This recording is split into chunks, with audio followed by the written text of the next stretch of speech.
In this video, we're telling 6 stories of bear attacks, each of them more terrifying than the last. We're looking at how different types of bears operate, from the dense forests of Norway to the remote reaches of Alaska and the vibrant landscapes of India and British Columbia. These intelligent creatures often defy our expectations. One thing these stories have in common: survival. What makes a survivor? Is it the pure determination to defy expectations? Is it with the help of others, or is it luck? Join us and let's find out. It was June 12, 2008, in Tinda, a small town located in the vast Siberian taiga.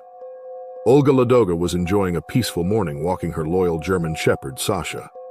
The forest outskirts near her house were Olga's sanctuary, a place where the worries of daily life faded away, overpowered by the beauty of nature.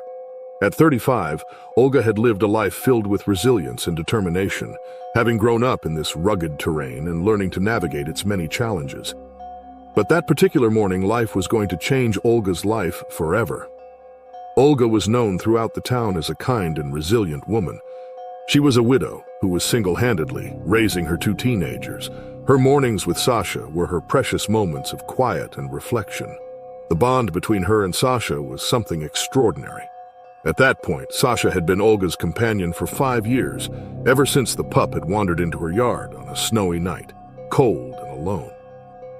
Sasha was a strong and protective German shepherd, forever grateful to his owner for saving him. The morning walk started the same as always. The air was crisp and a cool breeze was coloring the June morning. The sky was a pale steel blue. The sun was almost shy, casting a gentle light through the canopy of trees. Olga and Sasha walked along a familiar path, the sounds of the forest filling their ears.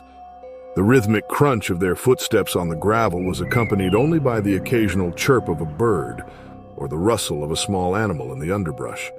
And then Sasha stopped in his tracks, his ears perked and body tensed.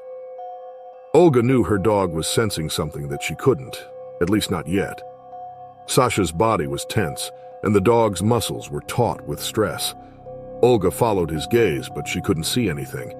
Thinking Sasha had sensed a squirrel or some other harmless animal, she continued walking, encouraging Sasha to follow. But the dog wouldn't move. After taking a few more steps, Olga decided to turn back and try to see what captured Sasha's attention. To her horror, a massive brown bear emerged from the dense foliage.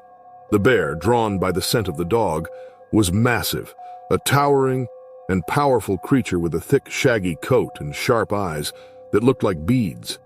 It wasn't Olga's first time encountering a bear, but she had never been this close to one.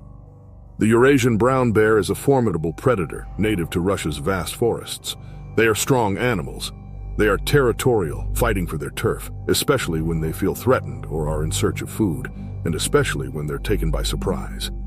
Before Olga could react, the bear charged. It moved swiftly despite its size. It was also terrifyingly silent, closing the distance between them in seconds. Everything was a blur, but Olga didn't lose her composure, partially thanks to Sasha, who barked furiously, placing himself between Olga and the advancing bear. But the bear was a killing machine. Sasha's attempts at scaring it off were futile. With a swipe of its paw, the bear knocked Sasha out of its way and lunged at the woman. Olga fell to the ground. Terrified, she raised her arms to protect her face, but she was no match for the bear. Its massive jaws snapped above her.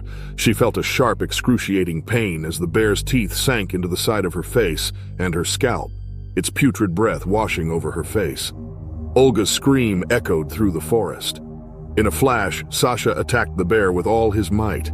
The predator's size was nothing compared to Sasha's love for Olga. He barked and snarled, biting at the bear's legs and flanks. The bear roared in frustration, momentarily distracted by the dog's relentless assault. Sasha's bravery gave Olga a brief respite from the bear's vicious attack. Olga began crawling away from the animal. Despite his ferocity, Sasha couldn't realistically withstand the bear's immense strength. The bear swatted at Sasha, sending the dog tumbling through the underbrush. But Sasha was undeterred. He launched himself at the bear again, his barks echoing through the forest. It was because of Sasha's relentless barking that Olga's neighbors, who lived not far from the forest's edge, decided to investigate. They then heard Olga's screams along with the dog's barks, and without hesitation they rushed to help. Armed with sticks and whatever they could find, they ran toward the source of the noise, shouting and making as much noise as possible to scare the bear away. The bear backed away from Olga, growling. This encouraged Sasha. Sensing the bear's hesitation, he continued his assault, nipping at the bear's heels and barking furiously. The neighbors arrived, waving sticks and shouting, their collective presence overwhelming the bear. Finally, the bear turned and ran back into the forest. Olga was conscious but severely injured, her face a mess of blood and torn flesh. Somebody called an ambulance, and within minutes, Olga was on her way to the hospital. Sasha obviously wanted to stay by his owner's side, but one of Olga's relatives came and took the dog to a local vet. Olga's injuries were severe, and she faced a long and painful recovery. She had to get reconstructive surgery in Moscow, but she always had the support and love of her kids. The town of Tinda stood by her, offering their support and assistance. Sasha was hailed as a hero, and he remained a constant presence by Olga's side, as loyal and brave as ever. The incident took Tinda's close-knit community by surprise. Like in any small town, the terrifying spread quickly. The community rallied together to support Olga and raise awareness about the presence of wildlife near residential areas. Meetings were held and measures were discussed to improve safety, such as installing warning signs, creating bear-proof garbage disposal areas, and educating residents on how to respond to wildlife encounters. As for Olga, her spirit remained unbroken. With the support of her community and Sasha's unwavering loyalty, she faced her recovery with her characteristic resilience and determination. Jessica Price was a dedicated jogger. In July 2016, she chose one of Rocky Mountain National Park's many trails for an invigorating early morning run, the way she often did. The air was crisp, the landscape was beautiful, and Jessica was as fit and ready for a challenge as ever. Except that day, fate gave Jessica an entirely different kind of challenge. At 27 years old, Jessica had developed a passion for running in the scenic trails of the park. The serene environment helped her clear her head and set her goals for the week ahead. Her usual route took her through a picturesque path lined with tall, ancient pines and stunning views of the Rockies, a place where the worries of her day-to-day life seemed to vanish with each pounding step, with each regular breath. Jessica was originally from Denver, but she had moved to Estes Park 2 years ago to be closer to nature. With Estes Park being best known as the gateway to the Rockies, she knew she was in the right place. She worked remotely as a graphic designer, and as such, she spent a lot of time sitting in front of a computer. That's why she had taken up jogging in the first place, to counter the effects of a sedentary job. And now, 2 years later, she relished the freedom to explore the great outdoors. To her, running was also a form of meditation, a way to connect with the natural world. The Rocky Mountain National Park, with its expansive wilderness and diverse wildlife, provided everything she needed in terms of body and soul nourishment. Covering over 265,000 acres, the park is a haven for outdoor enthusiasts. Millions of visitors come every year to see its rugged mountains, alpine lakes, and lush forests. People come to hike, camp, and of course, run on trails that range from gentle slopes to steep rocky climbs. However, this natural beauty came with its own set of risks, particularly encounters with apex predators like black bears. Jessica was well aware of the guidelines for running in bear country. She always made sure to have bear spray on her. She kept her music low to stay aware of her surroundings and made noise to avoid surprising any wildlife. Despite her precautions, the wilderness was unpredictable. On this particular morning, at about 7 a.m., Jessica's run started like any other. The sun was just beginning to rise. About 3 miles into her run, Jessica Price rounded a bend in the trail and came face to face with a black bear. The bear, foraging for food, was equally startled by her sudden appearance. For a split second, animal and human alike froze, their hearts pounding in their chest. Jessica quickly recapped the guidelines in her mind.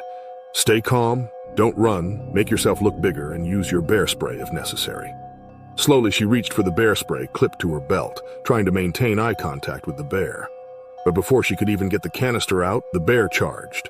Hoping it was a bluff charge, Jessica trembled as she fumbled with the safety cap of the bear spray.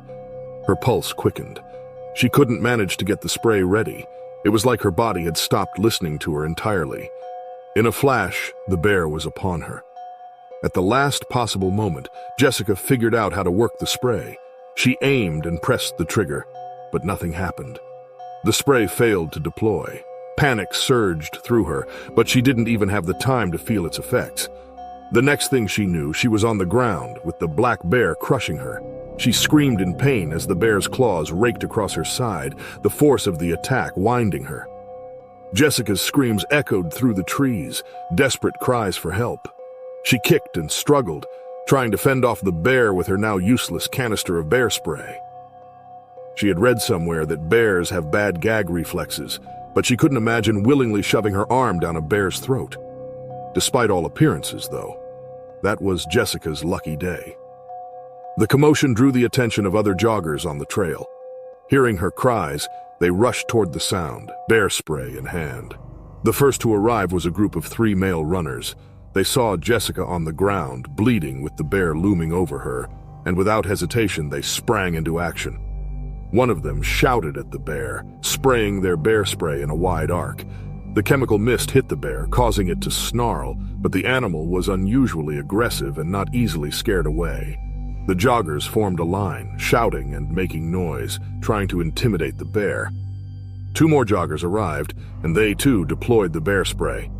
Finally, overwhelmed by the noise and the irritant, the bear retreated, disappearing back into the forest. The joggers immediately turned their attention to Jessica, who was in severe pain, her injuries significant. Blood seeped through her running clothes, and she struggled to breathe. There was nothing much the joggers could do in terms of administering first aid. They cleaned her wounds with water and applied pressure, doing what they could to stabilize her until professional help could arrive. One of the joggers called the park rangers, detailing the attack and the extent of Jessica's injuries. Within minutes, rangers arrived with medical supplies and a stretcher. They worked quickly, time being of the essence when it comes to bleeding wounds. Jessica was transported to a nearby hospital, where she received immediate care for her wounds, including rabies shots. The attack, while brutal, was not fatal, thanks to the quick response of her fellow joggers and the park rangers. The incident prompted the park to believe they had to reinforce and spread awareness about bear safety guidelines. They distributed flyers and posted signs at trailheads, reminding visitors to carry bear spray, know how to use it, and stay vigilant. The guidelines emphasized making noise while running in groups, and always being aware of the surroundings. Jessica was determined to recover from her ordeal and return to the park. Despite the trauma, her love for the Rocky Mountain National Park endured. In late May 2010, 45-year-old Vincent Hall and his 15-year-old son Dennis stood on the banks of the Kasilof River in Alaska, their faces lit with the thrill of the catch. The river, which teemed with salmon, offered the perfect backdrop for their annual 3-day fishing trip. For Vincent, these trips were always something to look forward to, a way to bond with his son amidst the untamed beauty of Alaska. Dennis, at 15, had grown to love these adventures, especially since he got to share them with his father, who he looked up to. When it comes to fishing in Alaska, most people would choose the Kenai River as the obvious option. But Vincent wanted a less popular spot, a place where he and his son could truly enjoy some well-deserved peace and quiet. For them, the Kasilof River was the place to go. The Kasilof River is located on the Kenai Peninsula in Alaska, only minutes away from the Kenai River. The river flows through a beautiful natural landscape with stunning views of mountains, forests, and wildlife. It is known for its excellent fishing opportunities, particularly for king salmon and sockeye salmon. In other words, Vincent and Dennis were in for a treat. At least that's what they thought. In reality, fate had other things in store for them. Their campsite was set up a short distance from the river, a modest 2-person tent and a small fire pit marking their home for the next few days. The fresh catch of the day, several gleaming salmon, lay on a makeshift cleaning table. On that late afternoon, Vincent was teaching Dennis how to prepare the fish as the sun dipped low, casting an orange glow over the water. It was good fun. The two bantered and joked around. Dennis's stomach demanded dinner loudly, which Vincent thought was hilarious. As they laughed, they didn't realize an unwanted intruder was watching them. But then, an unusual sound caught Vincent's attention. The man turned, his heart skipping a beat as he saw a massive grizzly watching them. The bear, drawn by the scent of the fresh fish, fixed its eyes on the campsite. Vincent's pulse quickened. He grabbed his son, pushing him behind. Vincent's mind raced. He paled when he realized their bear spray was in the tent, in one of their backpacks.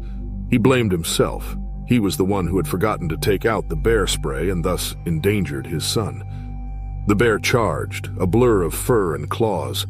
Vincent grabbed the nearest thing he could find, his fishing rod. With a shout, he swung it at the bear and hit the animal on its snout, hoping to buy them some time. The grizzly recoiled, momentarily stunned. Vincent waved the rod, trying to appear larger and more threatening. His heart pounded in his chest as the bear roared, swiping at him with massive paws. The rod splintered under the force of the impact, but Vincent didn't stop. He jabbed at the bear, keeping it at bay. He had to protect his son, even if he died trying. Actually, no. He couldn't just die and leave Dennis to fend for himself. In the meantime, Dennis decided he had to act too. He scrambled into the tent. He found the emergency satellite phone, hands shaking as he dialed the distress signal. The sound of the bear's growls and his father's shouts filled his ears, but he forced himself to focus. He pressed the send button, hoping someone would respond. The bear lunged again, knocking Vincent to the ground. Pain shot through his body as claws raked across his arm. He gritted his teeth, refusing to let the animal win. With a desperate surge of strength, he struck the bear's face with the remnants of the rod. The bear roared in fury, but it was enough to make it back off. Dennis emerged from the tent, phone in hand. Help was on the way. Miraculously, the grizzly backed away slowly, eyes still fixed on the humans. Vincent, bloodied and exhausted, continued to wave the broken rod until the bear finally turned and retreated into the forest. Vincent collapsed to his knees, clutching his wounded arm. Dennis rushed to his side, tears streaming down his face. They hugged each other as they cried, shaken by the whole experience. Minutes felt like hours as they waited, but finally the sound of an approaching boat reached their ears. A nearby fishing boat, having received the distress signal, pulled up to the shore. Two men jumped out, first aid kits in hand. The men hurried over and bandaged Vincent's wounds before helping him onto the boat. Dennis stayed close, his eyes wide with worry. The boat sped towards the nearest medical facility, the cold air stinging their faces. As they reached safety, Vincent looked at his son, seeing the fear slowly being replaced by relief. They reported the incident in order to let others know about the possible danger. The incident led to increased safety measures for anglers in bear-prone areas of Alaska. Rangers emphasized the importance of always carrying bear deterrents and being vigilant. As for Vincent, he couldn't let go of his guilt. He believed he was responsible for the whole thing, but Dennis told his father it wasn't his fault. Anyone could have forgotten about the bear spray. People, no matter how experienced, tend to believe they're immune to harm. For Vincent and Dennis, the trip was a harrowing reminder of nature's unpredictability. But it also strengthened their bond, showing them the depths of their courage and resilience. They knew they'd return to the river better prepared and more aware. After all, they had yet to finish their trip. In 2007, George and Kelly Carlton of Victoria, British Columbia, Canada, were self-proclaimed hippies who loved nothing more than nature. George and Kelly, both in their 30s, had always shared a love for the outdoors. Married for 5 years, they often escaped the hustle of city life to explore nature's beauty. For them, the forests of British Columbia were a sight to behold, a place where, according to them, they could connect with their higher selves and ground their energies, a place where they could feel the movement of the planet, spiritually speaking. On this particular day, they decided to hike a lesser-known trail in the heart of British Columbia's forests, seeking to enrich their spiritual journey. Towering trees reached towards the sky, their dense canopy filtering the sunlight into dappled patterns on the forest floor. The air was thick with the scent of pine and earth, alive with the sounds of chirping birds and rustling leaves. It was in this lush, untamed wilderness that George and Kelly Carlton lived one of the worst days of their entire lives. They navigated the winding path hand in hand. George and Kelly moved together like two halves of a whole, always attuned to one another. The forest enveloped them, its vastness both comforting and humbling. As they walked, they didn't speak, but rather took in the picturesque views. Kelly was the first one to notice the bear. She brought a finger to her mouth, signaling George to keep quiet. Ahead, not far from the trail, a black bear stood on its hind legs, reaching up to a berry-laden bush. The bear's fur was a sleek, glossy black, and it moved with a surprising grace for its size. George and Kelly watched in awe, captivated by the sight. Surely it was some kind of spiritual sign. The bear, seemingly unaware of their presence, continued to pluck berries, savoring every bite of the sweet fruit. The couple whispered excitedly, feeling fortunate to witness such a moment. But as they stood there, admiring the bear, the creature finally noticed them. The bear's posture stiffened, and it dropped to all fours, eyes locked onto the couple. Their hearts raced, but not out of fear. If anything, they believed they were out of harm's way. They knew black bears were generally considered shy. Yet after a short while, the bear's sudden shift in demeanor sent a chill down their spines. George was just about to suggest they retreat carefully, but he never got the chance. It all happened in a flash. Kelly screamed as the massive creature lunged towards her. George's instincts kicked in, but he was a moment too late. The bear struck Kelly with a powerful swipe, sending her sprawling to the ground. Blood trickled from a gash on her arm, her face a mask of shock and pain. George watched in shock, mouth agape, as the bear clamped its jaws on Kelly's leg and started dragging her deeper into the forest. Panic surged through George as he watched his wife being pulled away as she screamed and cried. Her face was a mask of desperation, his eyes pleading for help. It was like something out of a nightmare. And then, determination fueled George's actions. Not knowing what else to do, he grabbed the whistle hanging around his neck and blew it with all his might. The shrill sound pierced the air, stopping the bear for a moment, but George knew this wouldn't be enough to save his wife. Thinking quickly, George remembered they had actually bought some bear spray a while before. He pulled out the canister of bear spray from his backpack and moved closer. His heart pounded in his ears. He looked into Kelly's eyes, and for the first time in the last few minutes, he saw them full of hope. George unleashed a cloud of the potent spray toward the bear's face. The bear growled and released Kelly, shaking its head in irritation. It backed away, confused and agitated by the intense burning in its eyes and nose. But George didn't stop, and he couldn't. He continued to spray, driving the bear further back until it turned and disappeared into the thick underbrush. Then he rushed to Kelly's side, his hands trembling as he assessed her injuries. The gash on her arm was deep, and she had several bruises and scratches from the bear's claws in the rough forest floor. But she was alive. He kissed her as he tore strips from his shirt, creating makeshift bandages to staunch the bleeding. His movements were quick, but gentle, his love for her evident in every careful touch. Kelly winced, tears streaming down her face, but she managed a weak smile, grateful to be alive and have a man like George by her side, a man who literally confronted a bear to save her. George grabbed their emergency satellite phone, his fingers fumbling with the buttons as he called for help.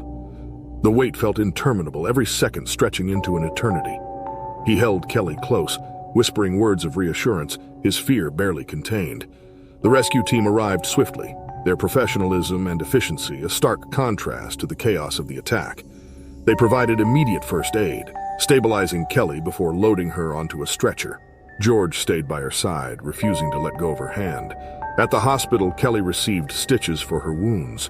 The doctors commended George's quick thinking and resourcefulness, acknowledging that his actions had likely saved her life. The couple's ordeal highlighted the unpredictable nature of wildlife encounters and underscored the importance of being prepared.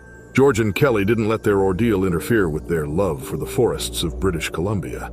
If anything, they had more reasons to appreciate those wild places that had tested the strength of their love, the depths of their resilience, and their fortitude of spirit. After Kelly made a full recovery, the couple returned to the trail armed with love, peace, and plenty of bear spray. It was the summer of 2023, and seasoned wildlife photographer Lars Axelsson was working on a project in the remote forests of Norway. Lars thrived on capturing the raw, untamed moments of the natural world, and the Norwegian wilderness offered an abundance of such opportunities.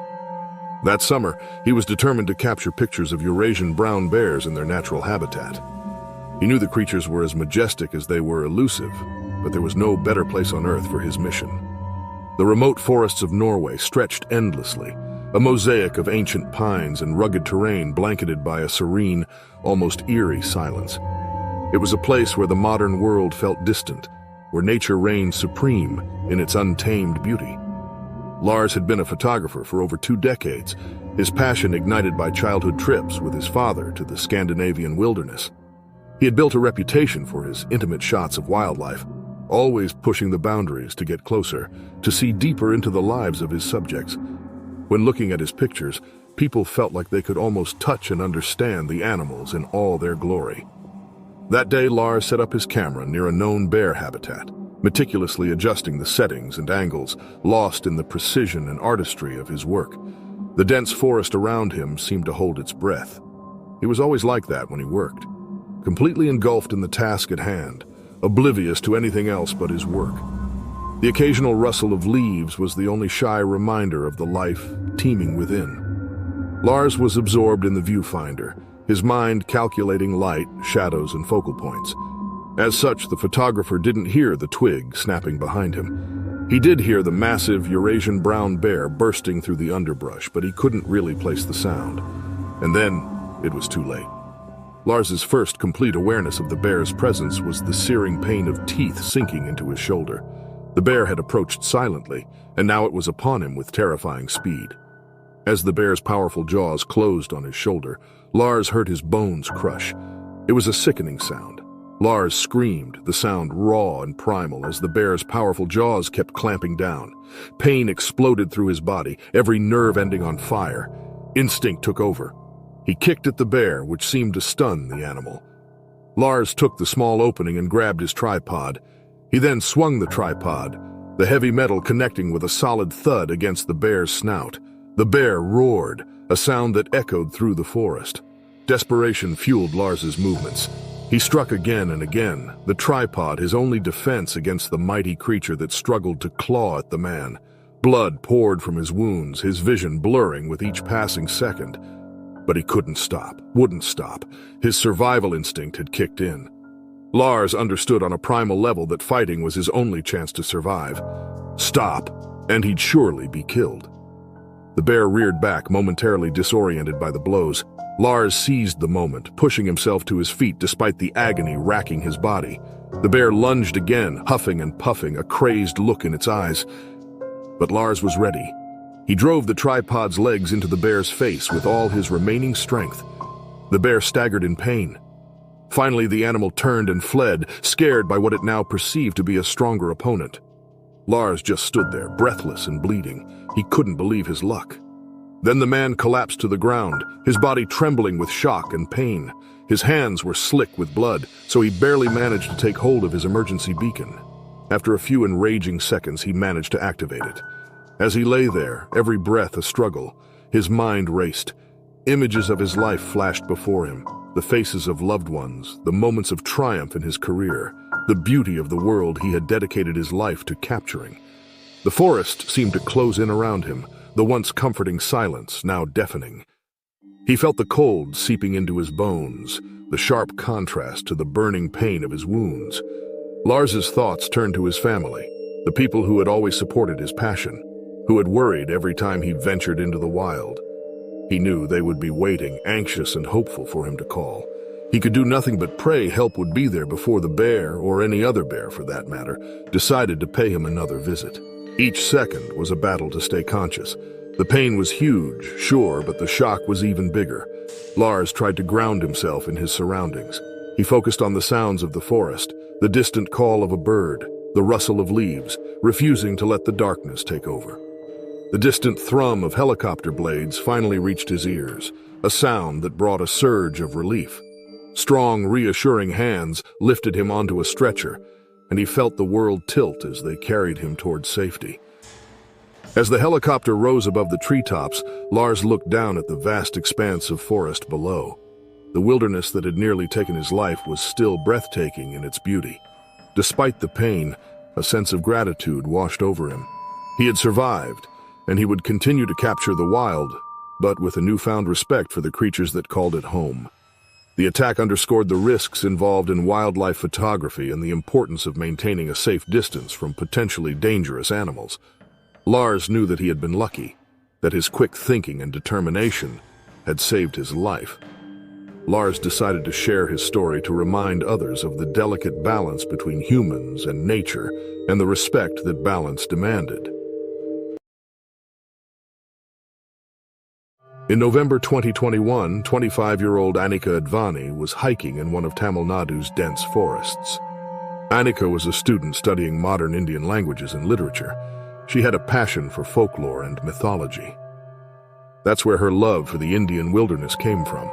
She loved the forests, where everything was alive with the sounds of nature.